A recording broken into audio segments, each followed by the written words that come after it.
Nakagagawa na naman ako ng carrot oil mga kabisi. Ito yung gamitin natin para sa ating mga salad na vegetable, patak-patak lang, para napakaganda po, healthy at anti-cancer. Lalo na po kung kayo po ay may mga kati-kati sa inyong mga balat. Pwede din natin ipahid ito sa may mga buwel, yung mga may hubag sa Bisaya. Hindi ko alam kung ano yan sa Tagalog. Ang hubag ay bukol yata. Pwede din po sa napalmugan dahil hindi ko alam kung anong Tagalog sa napalmugan. Basta yung may samad po katayo, yung may sugat po tayo sa paaba, kaya na dito po sa may hita po ang may mga bukol or sa may kilikili po, yung mga ganon.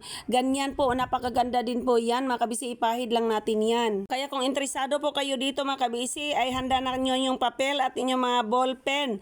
At huwag kalimutan mag-share dahil kung hindi nyo ito i-share, mawala na naman ito, matabunan na naman sa mga bago kong video at magtanong na naman kayo kung saan po yun, paano gawin. Kaya i-share na ninyo mga kabisi para mapunta sa inyong wall at makatulong din po kayo sa mga kaibigan ninyo dyan na nangailangan ng katulad nito. Kung gusto ninyong malaman kung paano gawin ito mga kabisi, sundan na ninyo ako ngayon na charurot. Ang una natin gawin sa carrots ay hugasan natin, of course, at alisin natin yung dulo-dulo niya, yung may mga puno-puno dito at saka yung dulo. So, inalis ko na po yung dito sa akin. Charurot. Balatan na natin mga kabisi. Dapat mo malinis na pagkabalat mga kabisi, wala po siyang, pwede man gagamit kayo ng peeler, kaya gumamit ako ng kutsilyo na may tulis dito sa may sa tumoy, doon sa may dulo, para naman ay, baka naman mayroong mga, kung ano-ano mga butas-butas dito, alam na hindi naman talaga perfecto ang pagkatubo ng mga carrots. Charorot, minsan naman din po ay, yung iba po ay mayroon silang mga butas-butas, kaya ihanda na natin sarili sa mga kung ano man. Charoro! Ito na ang final, oh. Ilagay ko na ito dito. Tapos naman kasi itong binalatan at naka-gloves pa naman ako. Alam naman natin ang ganda ng carrot sa buhay natin mga kabisi. Ang ganda ng kanyang ibinigay sa atin. Noon ako pala ay nag-asawa pala ako ng matanda na. Yan, matanda na po ako nag-asawa mga kabisi kasi ipon muna ako, charurot. Kasi ayoko pong maganda rapa. Naranasan ko kasi ang pinakamahirap na buhay, kaya nag-asawa ako ng matagal na. Akala ko nga hindi na ako mag-aasawa. Galing pa naman ako nagmamadre. Yun pala ay, sa lahat-lahat ng pinagdaanan ko, dinala ako ng Panginoon sa promised land ko. Charot. Kanya-kanya tayong promised land. O, di ba? So, ganito po mga kabisi ang ginawa ko. Pagka na ako, nung kinasal ako, matagal po akong nabuntis. Ang ginawa ko po, kasi mayroon akong parang kasambahay noon na sa akin. Palagi lang talaga siya kasi mayroon na akong, noong ikinasal ako, after 1 year, nagkaroon po ako ng bukol sa suso. Yan po, una po akong na-diagnose na may bukol sa suso.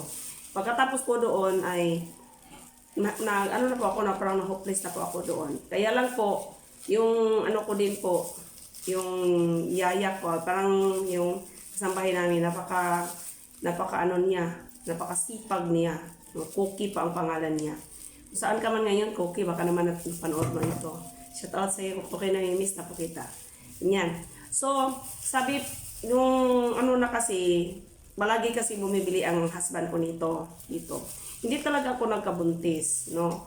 Pero nung palagi akong uminom nito, iwan ko lang kung dahil yun dito, no? Or sa dasal ko, talaga nagdasal din po talaga. Ito yung sinabi ko na may mga butas-butas na kailangan gamitan natin ng matulas dito. Oh. So, ang sabi ng husband ko, kaming dalawa, mag-inom daw kami ng carrots na pure. Oh. Ay masipag yung kasambahay namin na si Cookie. Talagang maggising namin, mayroon na siyang ginawang pure na juice. Ang ginawa niya, ginigrate lang niya. Pagkatapos niya na-grate, ay strain niya. Sinala lang niya. Tapos, inilagay niya sa baso. Cream na cream po mga kabisi. Para siyang uminom ka ng ibak milk na napaka espiso. Napakaganda po talaga. Yun, every morning po yun mga kabisi. Siguro mga 1 buwan akong uminom. Nabuntis po ako mga kabisi. Kaya, itong experience ko dito sa carrots na ginawang juice, napakaganda po. Kasi tingnan sa mga hindi po nabuntis dyan, subukan ninyong uminom ng carrots juice. Kayo dalawang mag-asawa. Every morning lang, 1 baso. Magaling po talaga ito si carrots. Saka ang alam ko dito malakas ito sa beta carotene. At lalo na dito sa ating skin. Kaya gagawa tayo ng carrot oil. Charorot! Gagawa tayo ngayon ng carrot oil mga kabisi. Dahil ito po si carrot ay para magawa natin at pwede natin maganda din po ito sa buwel. Yung mayroon po tayong mga hubag, mga kung ano-anong sa mga skin problem natin, mga kati-kati, maganda din po ito si carrots. Atin ang i-grate. So, pure na pure po ito mga kabisi. Kaya ganito po yung ginamit ko, ginawa ng yung kasambahin namin nga si Cookie. Hinigrate lang din po niya yung carrots. At alam ba niyo mga kabisi, sa isang baso dito mga kabisi, napaka-rich po talaga ito ng mga vitamins and minerals. Alam naman natin mga kabisi na ito din po si carrots ay anti-cancer. Kaya nakakatulong din po sa atin to. Kaya gagawa tayo ng oil dito. Oil niya para din ay makatulong din po sa atin. Yung sa mga itchy natin, yung mga kati-kati dyan. Hindi naman yung kati sa ating mga balat-balat kung ano, kagat kayo ng mga ano. So ito pong gagamitin natin si carrots. Bago pa lang kayo dito sa page ko, mag-share na kayo sa akin. Mag-follow na kayo kasi kung bago pa lang kayo dito sa aking page. Ang totoo nito, si Torkong Bisaya po ang nagtrabaho nito, charurot. So tapos na tayo sa pagkudkod, na pag-grate. Dito na tayo ngayon sa paglagay ng magkuha ng 1/2 glass ng olive oil natin. Ito yung original na olive oil. Lagayan natin ng 1/2 glass. Napakaganda din po itong olive oil natin. Okay, half glass po ito mga ka-BAC. Ito po ang ipaglagay ko. So ilagay na natin dito. Diba? Okay. So ito po ating coconut oil. Ilagyan din natin ng hindi half glass kundi 1 glass. Charorot. Dito 1 glass po talaga. Para makagawa tayo ng mga oil. So pwede ditong gamitin oil natin paggagawa natin ng carrots oil. Lalo na doon sa may mga bukol-bukol, sa may mga cancer. Pwede nyo gamitin itong oil na to na ginawa nating carrot oil sa mga salad ninyo. Kung mag-salad po kayo or magpatak lang kayo dito sa inyong mga salad. Kasi maganda din po ito. At lalo na din po, maglagay din po kayo doon sa inyong mga mukha, mga kati-kati nga, sabi ko, sa inyong pagpa-moisturizes ng inyong skin, pagpapaganda ng inyong mga skin. Ito si carrot. So, ang gagawin natin dito, isalang natin ito sa apoy na mahina po. Hindi medium, hindi full, hindi medium, hindi half medium, hindi 1/4, kundi mahina po talagang apoy. So, ganyan kalakas. Dapat maliit po siya. Pag ganyan ay medium, kaya i-adjust pa natin mga ka-BAC ng mahina. So, tsansahin natin na pinakamahina po talaga. Ayan, yan po kahina mga ka-BAC. Alam na ninyo yan kung ano kahina yan, di ba? Isala natin dito ng mga 1 hour. Ito na yun, after 30 minutes mga ka-BAC. Tingnan ninyo yung kulay ng ating oil. Nag-transform na po into orange. Charorot. Ito na, malamig na.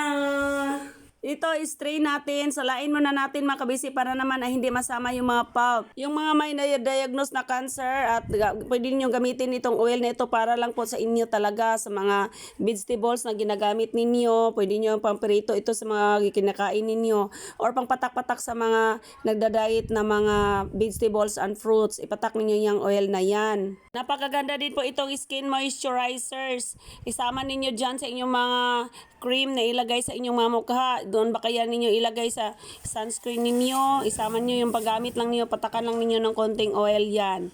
At ito ninyo, yun ang gamitin ninyo yung carrot natin. Maganda po yan mga kabisi, patakan lang po ng 2 or 3 patak, charurot. Kaya ito na yung gagamitin kong pang-preserve yung oil ko mga kabisi at magagamit ko ito sa mga salad-salad ko. Sa pagkain-kain, ganyan. Pwede ko naman itong ibahog, yung anong tawag doon, yung ihalo ko sa aking mga pagkain, di ba? Kailangan kailangan natin yung mga chicken na mga oil. Ayan, ito na gamitin natin yung ating carrots oil. Charorot! O, di ba healthy pa? Kaya health is wealth. O, prevention is better than cure. Di ba mga kabisi, ganun lang yon.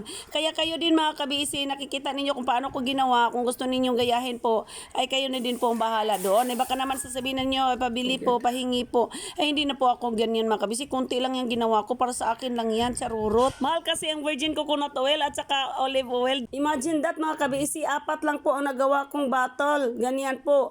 Ay ayusin pa natin yung natirang mga ay pigain pa natin para naman ay magkaroon pa tayo ng marami pa, madagdagan yung isa pag bottle, charurot. Dahil masinop ako mga kabisi, yung pop na piniga ko, dito ko inilagay. Kaya yan, pinigang-piniga ko po yun at dito ko ilagay kasi ito po yung una kong gamitin.